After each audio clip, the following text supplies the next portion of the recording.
이천이 필학년도 수능 연구교재 수능특강 독서의 인문예술 5강입니다. 봅시다.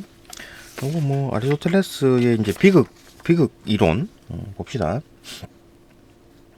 1문단 그리스 시대부터 현대에 이르기까지 인간의 슬픔과 비참함을 그걸 제재로 하는 비극 사람들에게 사랑받고 있다.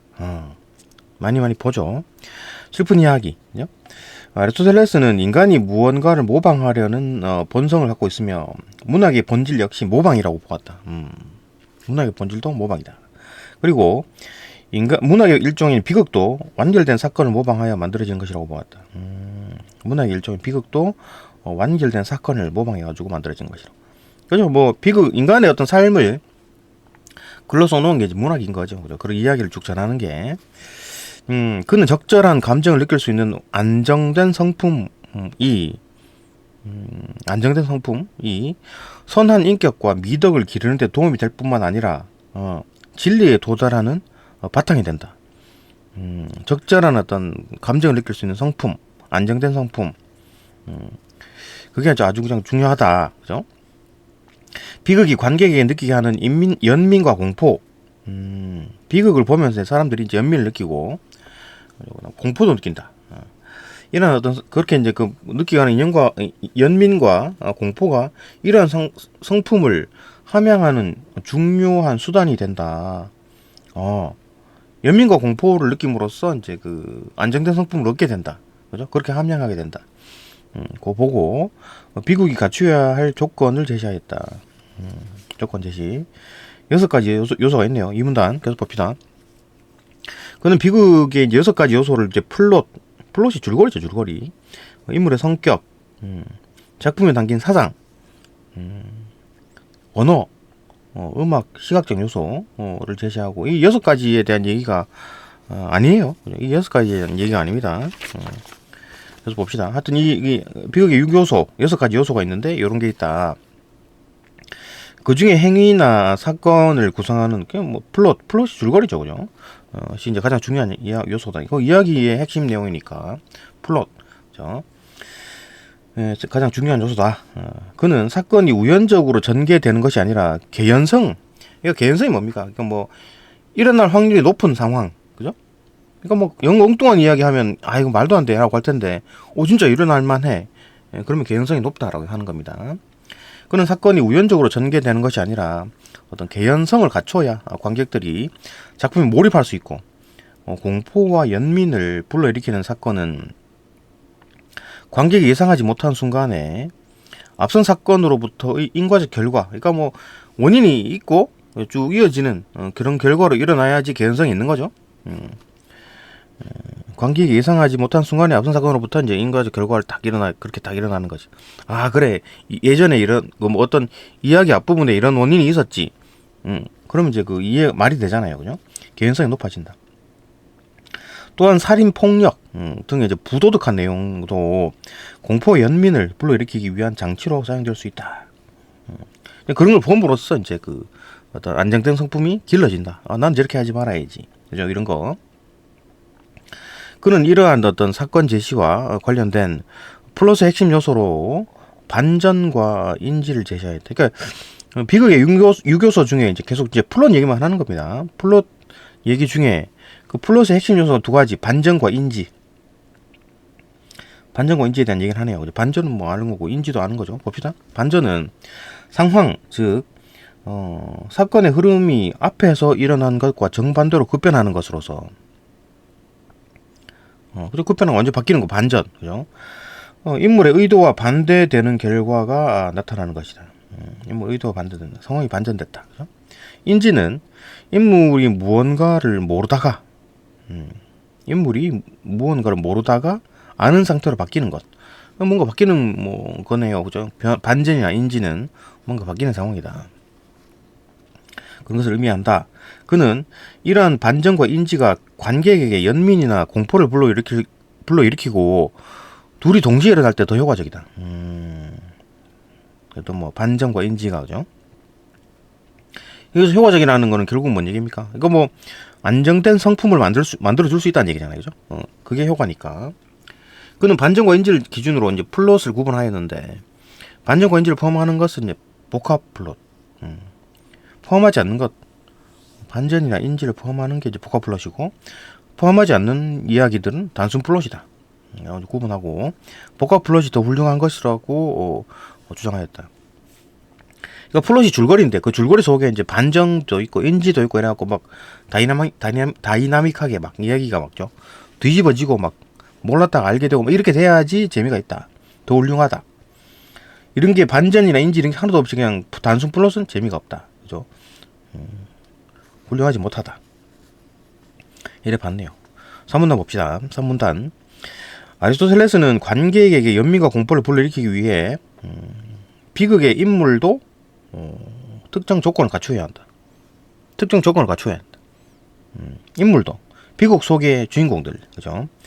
이 어떤 조건을 갖춰야 된다. 그는 희극의 주인공은 희극이 뭐야? 희극은 웃긴 거잖아요, 그죠? 희극의 주인공은 보통 사람보다 모자란 인물로서 우스꽝스러운 모습으로 그려진다고 보았다. 이와 달리 비극의 주인공은 고귀한 신분의 인물로서 인간적인 결함이 있어야 되고 또 뭐 단점이 좀 있네요, 그죠? 악행이나 악덕이 아닌 과오나 실수로 불행해져야 된다. 그러니까 연민을 느끼게 하겠네. 아, 실수로 저렇게 됐구나, 그죠? 인간적 결함이란 게 뭐 나쁜 그런 게 아니고 이제 뭐 좀 사람이 완벽한 인간이 아니다 그 얘기잖아요, 그죠? 주인공은 선하지도 악하지도 않은 존재로서 자신이 이 저지른 잘못보다 더 큰 고통을 겪어야 돼. 그래야지 이제 연민을 느껴지는 거죠. 그죠? 의로운 인물이 불행해지는 것은 사람들에게 반감을 일으키고, 의로운 인물이 불행해지면 저러면 안 되지 이렇게 되는 거잖아요, 그죠? 반감을 일으키고 화가 나지 사람들이, 그죠? 악한 인물이 불행해지는 것은 뭐 당연한 일이 마땅한 일로 인식될 뿐 연민과 공포를 이제 불러일으키지 못하기 때문에, 그러니까 주인공 자체가 이제 악한 인물도 아니고 의로운 인물도 아니고, 근데 조금 실수해가지고 이게 막 큰 고통을 느껴지는 거야. 그러면은 좀 안 됐네. 연민이 나타난다. 그런 관객이 잘못이나 실수에 비해 주인공이 더 큰 불행을 경험한다고 판단하면 연민을 느끼고 불쌍하다 느끼죠. 인간적인 결함을 지녔다는 점에서 자신과 닮은 것처럼 느껴지는 주인공이, 이거 뭐 누구나 어떤 단점들이 있죠, 그죠? 완벽한 인간들이 아닌 거지. 그러니까 주인공과 비슷한 거지. 주인공도 나랑 비슷하게 어떤 단점이 있네, 그죠? 그런 주인공이 불운을 겪는다고 판단하면 자신에게도 나도 그런 일이 이런 날 발생할 수 있겠다라는 생각에 공포를 느낀다. 그러니까 연민과 공포가 느껴지네요, 그죠? 그러니까 이런 조건, 그러니까 비극의 주인공이 이런 조건을 가지게 되면 연민과 공포가 느껴진다. 4문단. 아리스토텔레스는 비극의 궁극적인 목적은 관객이 연민과 공포를 느낌으로써, 비극의 궁극적인 목적은 관객이 연민과 공포를 느낌으로써 카타르시스를 이루는 것이라고 봤다. 카타르시스.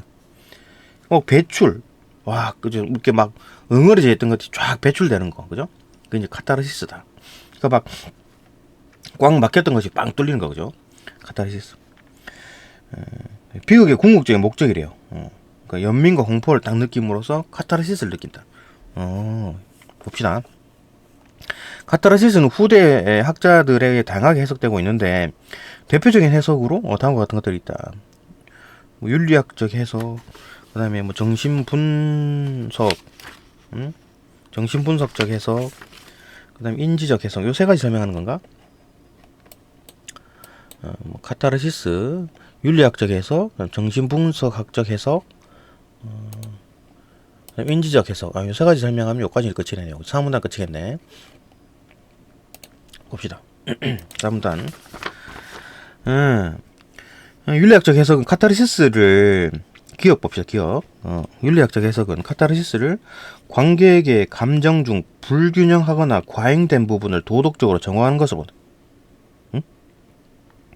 관객의 감정 중에 불균형하거나 뭐가 좀 과잉된 부분, 뭐 모자라거나 과잉된 부분을 도덕적으로 싹 정화해 주는 거지.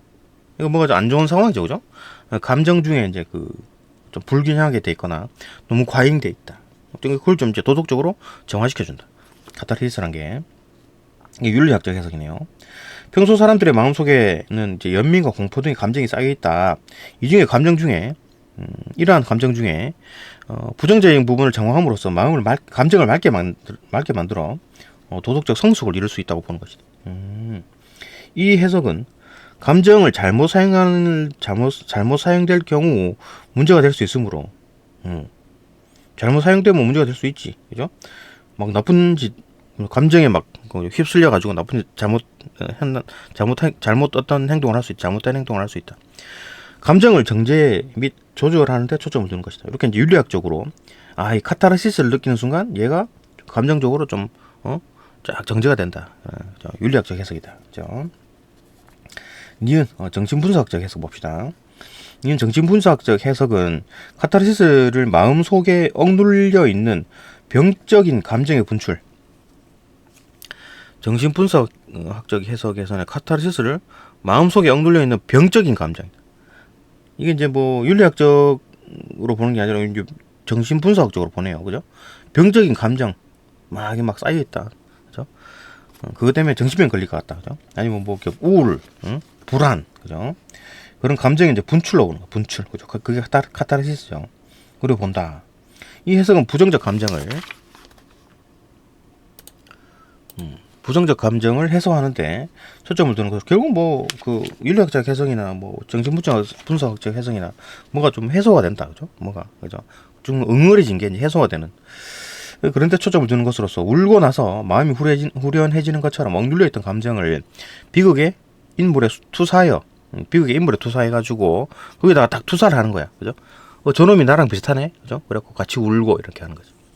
투사해가지고 분출함으로써 정서적 심리적으로 건강해질 수 있다고 보는 것이다.